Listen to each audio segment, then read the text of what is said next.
Nah, apa sih purpose kalau saya cerita purpose saya dalam hidup? Ya bagaimana bisa menjadi manusia yang sangat berguna kepada masyarakat. Karena kenapa? Karena kayak saya kebetulan cukup hoki, bisa seperti hari ini, gitu loh. Jadi itu fokus utama, itulah. Yang lain-lain menurut saya udah nggak penting.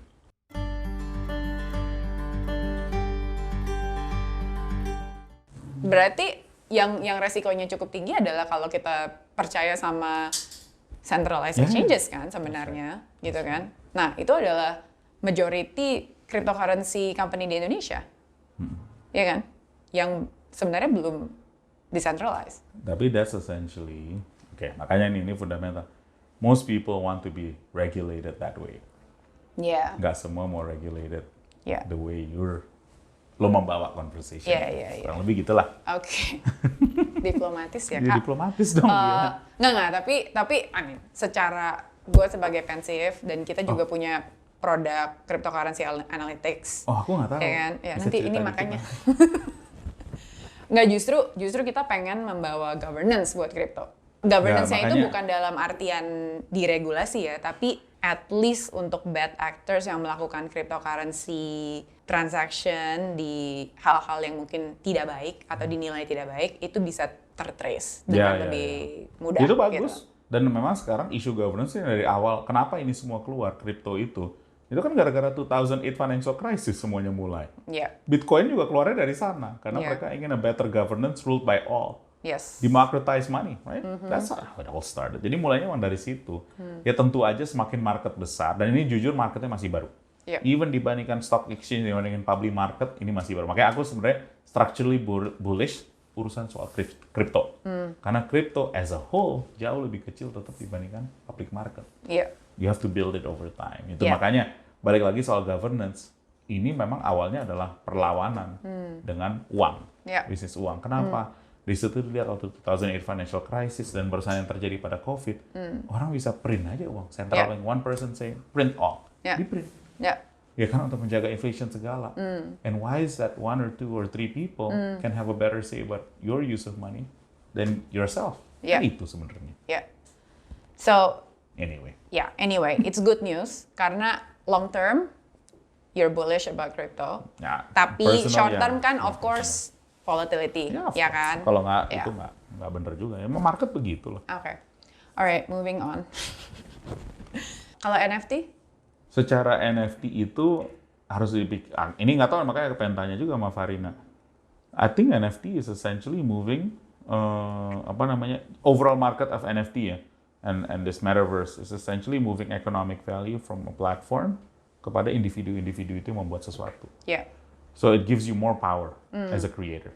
Kurang lebih itu sih. Apalagi ada yang aku missing nggak tentang NFT? Kalau menurut aku sih setelah mengikuti NFT lumayan berapa, setahun terakhir gitu ya. Yang interesting adalah sebelumnya kan kita kalau beli kripto kita beli koin, Ethereum, betul. Ini membeli sesuatu Bitcoin, lah. gitu kan. Dan ya ibaratnya itu kayak kita beli US dollar atau euro, terus mau diapain, gitu kan. Nah NFT sementara kita ada gambar, ada utility, macam-macam. Jadi malah market NFT aku rasa ya membawa orang yang lebih banyak lagi yang tadinya nggak ingin hanya cuma mau beli token, ya jadi masuk ke dunia blockchain gitu sebenarnya atau Web3, right? Nah karena lebih mudah dimengerti. Karena kalau kita beli satu terus ada fotonya atau ada gambarnya, ya lebih menarik aja. Kayak beli art gitu kan. Betul. Setuju. Ya.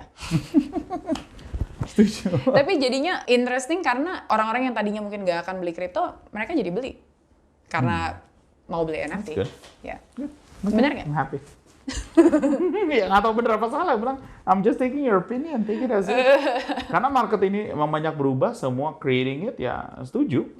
Almost it mirrors the economy, the real economy. Are you involved in any NFT projects? Iya, banyak. 1, 2, 3. Nggak tahu. Gimana nih? Ya ada lah, aku mana ngerti. Karena NFT project-nya Indonesia ini bagus karena banyak artis. Benar. So it actually helps promote artists to be able to sell more and have ownership over that asset over the long run. Well, katanya begitu kan, bahasa kerennya. Betul, tapi kalau misalnya, misalnya contohnya ya, nih kan gue pengalaman personal, oke? my youngest brother is a musician, right? Dia masukin lagunya di Spotify atau di platform-platform lain lah, Apple Music dan segala macam. Mungkin itu di play sama orang bisa ratusan ribu atau jutaan gitu. Tapi dia bayar sekali doang. Dia dibayar sekali doang. Dan dibayarnya juga ya ternyata royaltinya kecil banget untuk seorang seniman gitu ya, untuk musisi. Sementara kalau NFT gitu kan, dia bisa jual setiap itu dijual, dia pasti dapat sesuatu, betul. Ya kan? Sama aja kayak lu beli lukisan di Jogja, terus sekali. Setuju. Setuju ya? Setuju. Iya. Tapi makanya ini give more power to the creator. Iya. Tapi makanya saya bilang, the best one kan less than 0.1%. Benar. Most of them 99.9% ya not the best one. Iya. Jadi emang paling penting lah how do you get the best one lah. Iya. Itu aja. Oke. Kayak beli lukisan. You wanna buy the Picasso gitu ya? Kayak gitu lah kurang lebih. Iya. Oke. Nah, kayak kalau udah NFT udah dibahas. Udah bingung, dia mau ngomong apa lagi nih? Ya gue mau bahas Web3 sih sebenarnya. Enggak? Boleh. Ada project Web3? Mau apa aja, oke. Aku belajar juga, bener gitu ya? Belajar. Mungkin kalau buat yang nggak tahu bedanya Web2, Web3 apa? Menurut aku juga nggak tahu, yang aku Web2 itu yang sekarang yang kita pakai. Aku gini, cara aku ngelihat Web2, Web3, mungkin lo ngelihatnya sebagai dari sisi utility, gue sisi dari economic value. Jadi kalau saya ingin invest Web 2.0, saya akan membeli semacam saham seperti Google, saham seperti Facebook, saham seperti kayak Instagram lah, ini kayak Facebook. Yeah. Kalau Web 3.0, you actually have to focus a lot on the creator. Kenapa? Karena economic value-nya ada di dia. Ibaratnya kita invest gini langsung kalau ke influencernya gitu, bukan Instagramnya. Instagramnya. Kurang lebih gitu begitu. kan? Jadi kalau kayak tim, ya betul, kayak gitulah. Atau misalnya kayak pemain basket, ya you not owning the Lakers, but you wanna own the LeBron James. Kayak gitulah. Yeah. Karena economic value-nya diubah. Lebih kasih ke sana dibandingkan ke platform-platform itu. Kurang lebih gitu sih. Kalau aku tapi ngeliatnya memang, ya pengusaha kan, jadi ngeliatnya bisnisnya tuh diubah kemana gitu. Di Indonesia sendiri, menurut Pandu, is it still too early atau Just udah starting now, kan sekarang udah mulai banyak influencer besar mulai menggunakan, it's the right thing, the right mindset untuk biar bisa dibayar lebih.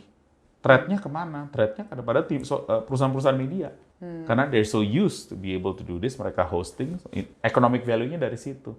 Imagine kalau ini diubah. Kan itu, isu fundamentalnya itu. Yeah. The biggest thing about media businesses is always which should be valued more, the TV rights, the TV, atau the social media yang ngisi itu, atau aktor-aktor atau aktris yang ada di situ, ya kan? Yeah. Dulu sangat banget ke media, sekarang udah mulai berubah nih, and this changes moving very fast. Yeah, okay, interesting. Iya. Kamu ketawa gitu. Okay, what are some of the tech trends atau hype? I mean, can be trend, can be hype gitu ya, yang lu interested banget lah, atau misalnya kayak menurut lu menarik gitu. Apa tuh? Tech trends. Menurut aku tadi satu itu, bagaimana role of media akan bermain, dan how social media will play out, dan juga nanti delivery of news bakal bagaimana. Nah, itu lagi moving very fast, and actually, how would you invest in that business? Portfolio alokasi mungkin berbeda. Kalau dulu gue bilang, oke lah kita bisa beli saham Disney, bisa beli saham Netflix, tapi ke depan kita beli saham apa? Iya. Ya kan, ini fundamental. Yeah. Bagaimana perubahan media. Jadi itu bukan hype lah, menurut saya itu emang really it's happening today. Ya, itu bagaimana cara ngelihatnya. Di luar kripto tadi kan kita udah bahas cukup dalam. Saya kan di sektor energi. Saya juga ngelihat bagaimana transisi energi ini lagi berubah banyak.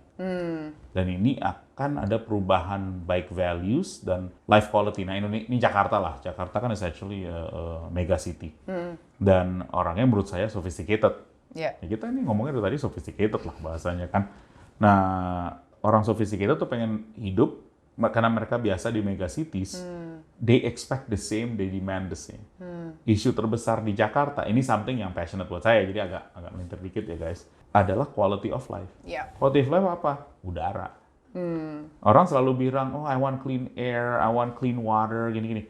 Mikir yang paling gratis dulu deh, udara. Gratis kan udara? Iya. Yeah. Tapi kenapa sih udara di sini beda kayak sama udara di luar? Iya. Yeah. Mungkin di luar Jakarta, atau misalnya di mana lah di pegunungan di Jawa lah atau di mana. Nah, segar ini, banget. Kenapa? Karena itu kan semua manusia. Nah, di Jakarta ini kita harus meningkatkan kualitas udara kita. Menurut saya ini bakal menjadi structural trend juga. Kenapa? Semakin kaya suatu kota, semakin demanding keinginannya untuk bisa hidup lebih baik. Nah, itu salah satunya meningkatkan quality of life. Artinya apa? Akan ada banyak market baru dari situ. Satu adalah menggunakan electric vehicle, ya kan, baik itu mobil ataupun motor. Kedua adalah bagaimana akan ada banyak pajak-pajak baru buat perusahaan-perusahaan dan mungkin individu. Carbon tax itu bakal keluar, dan ini akan mengeluarkan market baru, namanya carbon credit market. Nah, ini baru mulai lagi nih, dan ini menarik. Kenapa? Karena carbon credit market kan artinya jualan udara, kreditnya karbon, di mana lo trap itu biar bisa menghasilkan udara yang lebih bagus.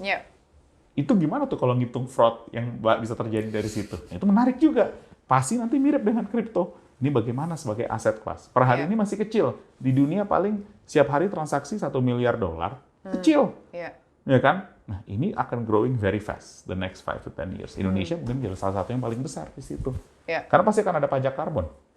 Di kita akan keluar. Kenapa? Karena masyarakat mau itu. Jadi ini satu tren juga. Jadi kualitas udara yang tadi saya ngomong. Dan itu akan menghasilkan market baru seperti carbon credit, penggunaan motorcycle atau mobil listrik. Itu bagaimana bakal di-push 5 tahun ke depan. Bakal cepat menurut saya sih ini. Jadi ini yang mungkin di luar yang tadi kita sebut-sebut, ini juga top of mind saya sekarang. Ini ranah korporasi besar apa ranahnya startup bisa? Ranah semua. Karena pasti banyak yang bakal main di sini. Ada opportunity buat Indonesia apalagi. Indonesia lagi semuanya pengusaha. Pengusaha paling cepat bikin bisnis. Paling cepat lah bikin bisnis, apalagi orang Jakarta. So ada lagi tren lain? Tren lain adalah bagaimana ibu kota baru ini bisa terjadi. Nah, makanya nih, saya juga pengen juga buat diskusi. Ini buat saya agak di luar, tapi agak setengah ngelihat ya, karena tahu yang ini. Menurut saya ini perkembangan sangat menarik. Bisa nggak kita membuat Dubai? Kasarnya kan gitu. Dubai kan dibuat hanya 30 tahun menjadi kota yang seperti sekarang. Nah, harapan saya sebagai warga negara pengen banget nih, ibu kota IKN, ibu kota Nusantara ya, itu bisa menjadi ibu kota ya kayak impian, di mana fokus utamanya adalah pengembangan human capital. Di mana lu, gue mau pindah ke sana. Nah, itu aja pertanyaan. How would you, me, move there? In the next 5 years. Nah, per hari ini pasti nggak ada pemikiran itu. Tapi aku udah mulai mikirin, what would it take buat saya, anak saya semua pindah ke sana. Karena persepsi publik pasti, kalau ibu kotanya pindah itu kan hanya institusi pemerintahan yang pindah. Ya kan? Apakah institusi ekonomi pindah juga? Kesempatannya gimana buat institusi ekonomi pindah ke sana? Menurut saya, jawaban paling gampang adalah pajak dan visa. Kalau misalnya, ini contoh lah ya, tapi jangan diikut ya contoh. Pajak perusahaan sama pajak individu jadi 0 selama 1 dekade, tapi Anda pindah situ, lakukan nggak? Saya mungkin mikir banyak. Kalau mau bikin kafe, kita bikin dulu aja sendiri. Gue bikinin kafe deh, gue invest, gue bikinin restoran, gue bikinin mall kalau perlu. Tapi di situ, kan kalau boleh, tidak boleh ada motor atau mobil yang non listrik. Harus di situ. Tapi kalau perlu import, nolin juga. Bikin pabrik, jadi bisa pakai apalah merek-merek yang ada gitu kan. That's one way, ya kan? Dan saya pengen kalau bisa ngantor, ya jalan kaki aja kemana-mana. Ya itu enak sih kalau bisa kayak gitu. Dan nggak usah bayar pajak. Kalau tapi setelah 10 tahun bayar. Janganlah. 10 tahun. Habis itu pindah lagi dong Jakarta. Nggak juga, belum tentu. Karena by then you will like that type of lifestyle. Hanya 30 tahun loh membangun Dubai. Anda lihat Dubai sekarang, wah beda banget. Udah ada Hyperloop lagi dibangun. Antara Abu Dhabi, Dubai, itu kan Jakarta, Bandung tuh. 30 menit. Bayangin. Ini kan balik ke manusianya kalau kayak gini. Makanya menurut saya, don't just rely on government. Harus orang-orang paling pintar mau pindah ke sana. Karena orang-orang pintar mau pindah sana, ya semua orang pasti mau datang ke situ juga. You're as good as the 10 people surrounding you. Tadi kan kita mulai pembicaraan kita begitu. Nah, bayangin you and the top 10 closest people pindah ke sana. Tapi pertanyaan gue ya, setelah pandemi, kita semua biasa untuk ketemu atau komunikasi atau meeting, itu juga nggak in person kan sebenarnya. Jadi masalah fisik itu ada di mana? Sebenarnya kan juga jadi... Nggak juga. Ini mah alasan kita aja. Bener. Kita ini orang sosial. Tetap aja harus ketemu. Tetap aja fisik itu penting gitu kan. Pengen ketemuan lu ngapain kita kalau nggak, kan bisa pakai Zoom. Gitu. Nggak mau, katanya. Nggak mau harus ketemu in person. Ya udah gitu. Jadi Iya, I don't buy your inilah. Oke, fair enough. Oke, that's interesting. Dan opportunity apa yang bakal muncul kalau untuk itu bisa banyak bisnis baru tuh. Dan menurut saya itu adalah bisnis Indonesia baru. Karena Indonesia baru bukan lagi soal ngeruk di bawah tanah. Adalah bagaimana main di atas langit. Jadi mainnya otak, yang tadi saya bilang digital infrastruktur, soal cloud, soal udara, soal electric vehicle, soal carbon credit. Ini kan semuanya di atas, bukan lagi di bawah yang ngeruk-ngeruk doang. Iya. Menarik loh, perubahan fundamental kita. Karena sekarang kita sebenarnya our biggest competitor is the world, not ourselves juga.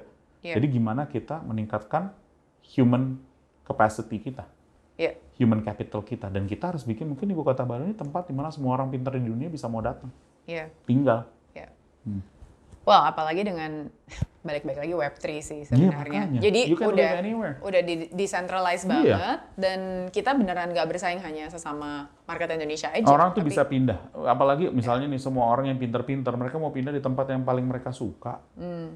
In a way they have a passport, misalnya passportnya orang Indonesia, tapi mereka bisa mau kerja global, karena talentanya talenta global.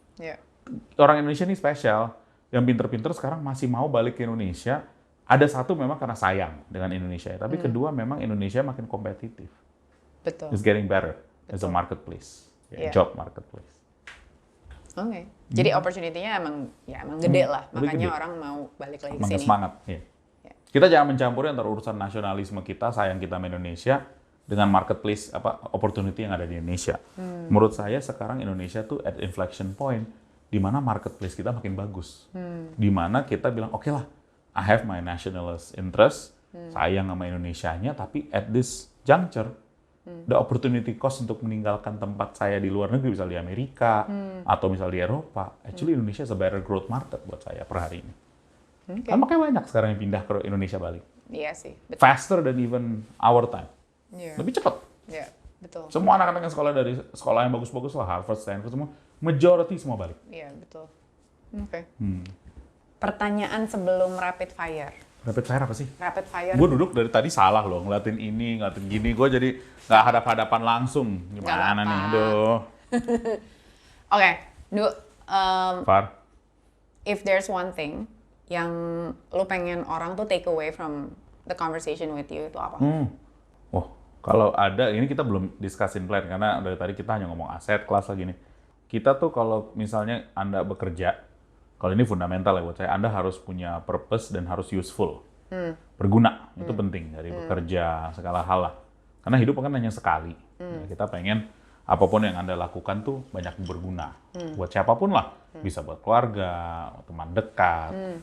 Atau misalnya Anda punya hoki, bisa buat yang kalangan lebih luas. Ya, jadi berguna secara positif tuh penting. Nah, ini kan kita belum ngomong banyak dalam, tapi bagaimana caranya? Ini gara-gara COVID juga, saya juga lebih banyak clarity juga. Ini pas banget saya pas COVID, turn 40, midlife crisis. Gue bilang, wah, what am I doing next? Gitu. Karena kan COVID was actually a tough time. Karena pada saat itu banyak banget teman deket, keluarga yang pass away. Many people did. Ya kan? Kita juga hidup menyendiri. Dan it's actually, you realize solitary life tuh susah. It's not fun. Nah, sekarang udah bagus lah, kita udah berubah jadi endemic. We can do this, right? Nah, apa sih purpose? Kalau saya cerita purpose saya dalam hidup, ya bagaimana bisa menjadi manusia yang sangat berguna kepada masyarakat. Karena kenapa? Karena kayak saya kebetulan cukup hoki, bisa seperti hari ini, gitu loh. Jadi itu fokus utama, itulah. Yang lain-lain menurut saya udah nggak penting. Sebenarnya, nomor 2, nomor 3. Nah, berguna tuh gimana? Ya saya ngerti hanya 2, di energi, dan kebetulan di digital lumayan ngerti. Ya udah, coba cari deh kita invest perusahaan yang bisa atau ngebangun usaha yang bisa banyak berguna ke depan buat Indonesia. Udah. Simple kan? Fokusnya Indonesia. Menurut saya Indonesia. Karena saya juga nasionalis. I'm more of the transition between the old school, my dad's age, my uncle's age, and the new school, di mana I think a lot of the young Indonesians think globally. Ya saya di tengah-tengah itulah, the bridge. Ya kan? Ya gimana nih untuk, karena at the end of the day Indonesia yang kita bangun sekarang, Far, itu sebenarnya buat anak kita atau adik kita yang masih umur 10 tahun, 15 tahun, mereka tuh yang pemimpin masa depan. 2045 ya mereka lah yang megang Indonesia ini. Iya, betul. And it's only 20 years, 25 years away. Iya. Ya kan? Iya. By that time, you and I, I'll be 50 by then. Udah tua, lebih tua lagi ya mungkin I'm in a retirement stage atau di mana lebih banyak kan ya filantropis kerjaannya. Jadi makanya poinnya kita tuh mungkin dalam hidup kita ada 2-3 stages lah of life. Stages pertama akumulasi atau berusaha. Stage keduanya adalah gimana dari sisi ngebangun memperkuat lah apa yang udah ada. Yang ketiga nanti akan membagi. Karena kamu mau tinggalin berapa sih buat anak? Ya kan, sisanya kan harus kamu bagi kepada orang. Kalau mati nggak bisa bawa uang juga. Sama juga kita di kuburan nanti itunya turun-turunnya ya nggak? Bangunnya sama, lahir sama, bangun matinya juga sama. Jadi in that lifetime gimana bisa jadi sangat berguna itu aja. Right. Itu dari ayahku aku belajar, dari omku juga aku belajar itu. Nice. Karena jawabannya bagus, ya kan? Yeah. Mungkin sebelum rapid fire gue tanya lagi. What is the topic atau pertanyaan lah yang sebenarnya lo tuh pengen orang tuh nanyainnya yang soal itu deh gitu. Kenapa sih orang nanyain gue soal saham atau bisnis? Is there anything else that you prefer to talk about? Aku sebenarnya ada sih, good question. Kamu banyak belajar bertanya nih, baca-baca ini nih. I wanna talk about lebih tentang foundation. Karena aku lagi ciptain foundation. Udah mulai. Foundation tuh maksudnya yayasan? Yayasan. Oke. Karena ya ini juga buat belajar, buat ngajarin anakku yang umur 5 tahun.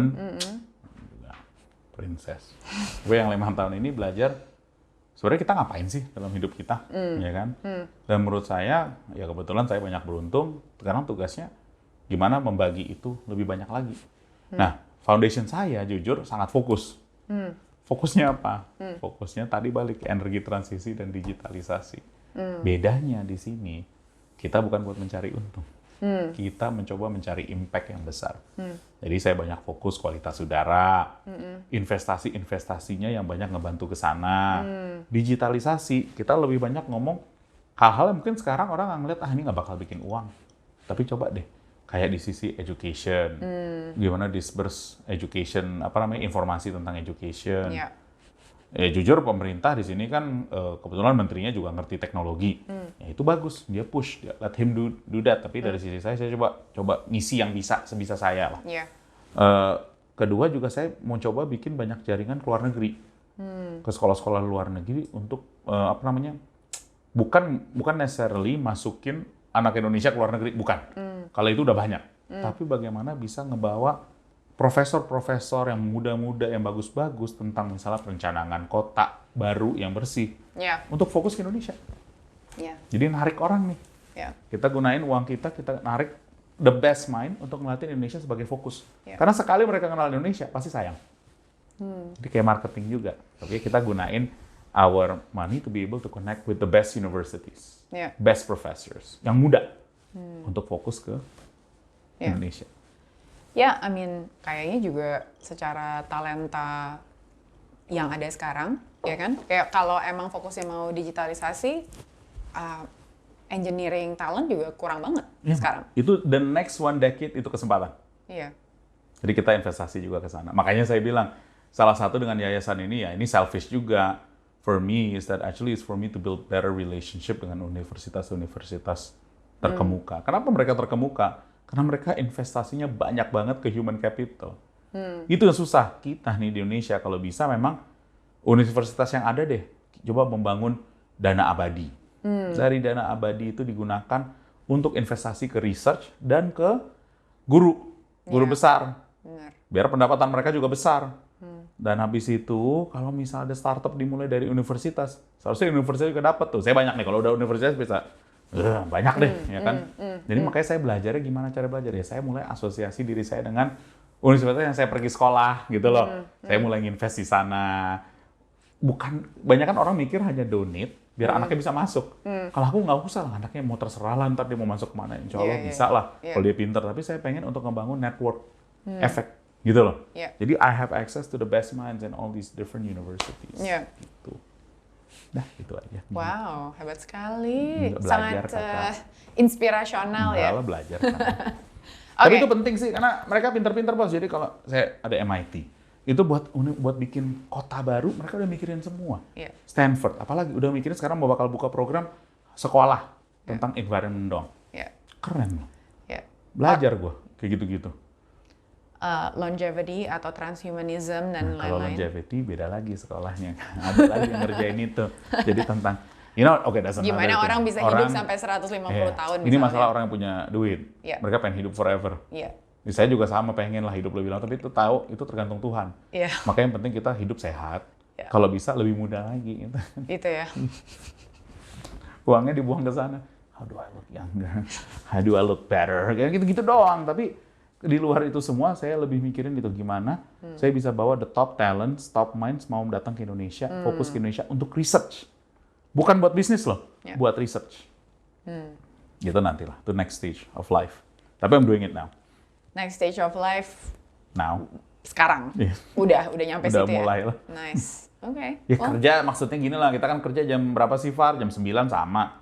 Sampai jam 8 malam, 9 malam ya di maximize aja between 9 to 9. Whatever. Tapi emang sekarang saya tuh udah nggak jarang liburan, makanya si Ratna suka curhat sama saya. Sabtu Minggu pun saya pakai. Kenapa? Karena saya mikir setiap hari itu harus useful gitu loh. Ya itu salah saya juga lah. Tapi saya make sure sama si Talia tadi pagi nganterin sekolah. Ya kan harus lah. Kalau nggak, habis itu nanti malamnya main lagi sebentar. Habis itu ya jalan lagi. Luar biasa. Oke. Thank you. Sekarang kita masuk rapid fire ya. Okay. Rapid fire itu artinya just name something on top of your head. Yang pertama kali muncul di kepala. Farina. Ya, tunggu pertanyaannya dulu. Oh, yeah. Tunggu pertanyaan dulu. Oke. Morning routine Pandu kalau abis bangun tidur terus ngapain? Oh, I give myself high five in ini. Gue baru denger dari YouTube tuh. Actually it works, gitu. Give high five to yourself, brush your teeth, give a high five. Said, hey man, today is gonna be a good day. Gitu Good job, Good job, yo, let's do it. Gitu loh. Jadi itu actually works. I did it for 2 weeks, man. It actually works. I do it every day now. Oh yeah? So I love it. Change your mindset. That's a very good Karena mikir positif tuh susah loh, Far. Paham. Jadi gue tuh bener-bener belajar loh untuk selalu mikir positif. Holy crap, So I do it. I do that. Itu salah satu cara. It is hard. Maksudnya kita baru lihat pandemi, tiba-tiba udah ngelihat berita war. perang. Ya kan, yeah. Anyway, so Jadi, I do that. high five. I did that high five, and then I drink my water first. Habis itu gue take a couple of vitamins, and then I pause, and then I drink coffee, then I work out, Nice. and then I look at my phone while I work out. Tapi when I look at my workout, gue biasanya dengerin musik dulu. Oke. Gue agak space out, tapi kalau udah ini baru, let's go, gitu kan. Kenapa? Gue perlu mikir semua, karena sekali gue ngeliatin WA, itu uncontrollable, gue nggak tahu isinya bagus apa enggak. Jadi di situ gue harus mulai dengan nilai positif dulu pagi-pagi gitu loh. Jadi kalau udah positif, udah semangat, ayo baru let's lihat go, tuh. gitu Okay. kan. Nice. Good LFG. tip. Very good. Yeah. Oke, kopi atau teh? Kopi, Anjing atau kucing? anjing, Bitcoin atau Ethereum? Ethereum. Lagu yang paling sering di play di playlist? Hah? Lagu yang paling sering Di playlist lo? Apa? Aduh, ini kalau ngasih tahu jadi ntar gimana? Lagu Korea sebenarnya. Oh gitu. Iya. BTS? Bukan. Ada lagunya Eat by Zion T. Itu ada satu, tapi kamu mungkin nggak tahu. Nggak tahu. Ada satu lagi lagu Kahitna, tapi aku nggak bisa bilang apa. Buku yang menurut Pandu semua orang harus baca? Hah? Grit. Grit? It's good. G-R-I-T ya? Iya, Grit. Si apa? Angela Duckworth. Ya. Itu bagus sih menurut aku. Aku selalu ingat, gue suka baca. Bagus sih bukunya. Oke. Ada lagi yang lain-lain agak melankolis, agak membuat self-help gitu, tapi udah yang Grit aja deh. Yang lain-lain menurut gue, it's good. Read it on your own time gitu loh. Ya. Apalagi ya, the most valuable lesson you learn in life? Wah, ini banyak ya. Tapi ada beberapa. Ini ada beberapa. Gue nggak bisa bilang satu. Ya. Kalau dulu om gue selalu bilang, ini om ya, om sama ayah gue tuh agak mirip loh sebenarnya by the way. Cocok ya? Satu cocok, kadang-kadang nggak cocok, ribut mulu. Tapi mereka very similar lah, alpha. Iya. Tapi life lesson yang dikasih ke aku tuh agak mirip. Pertama, dalam hidup tuh berjenjang bertahap. Nggak ada semua yang instan. Nah, itu penting tuh. Karena I think we live karena the younger generation thinks we can probably get everything right away. Ini nggak. Berjenjang bertahap. Kedua, lu harus belajar, ini dari om gue lebih ya. Ini dia banyak ngajarin gue lo hanya belajar membagi. Kadang-kadang dianggap kebaikan nggak apa-apa deh.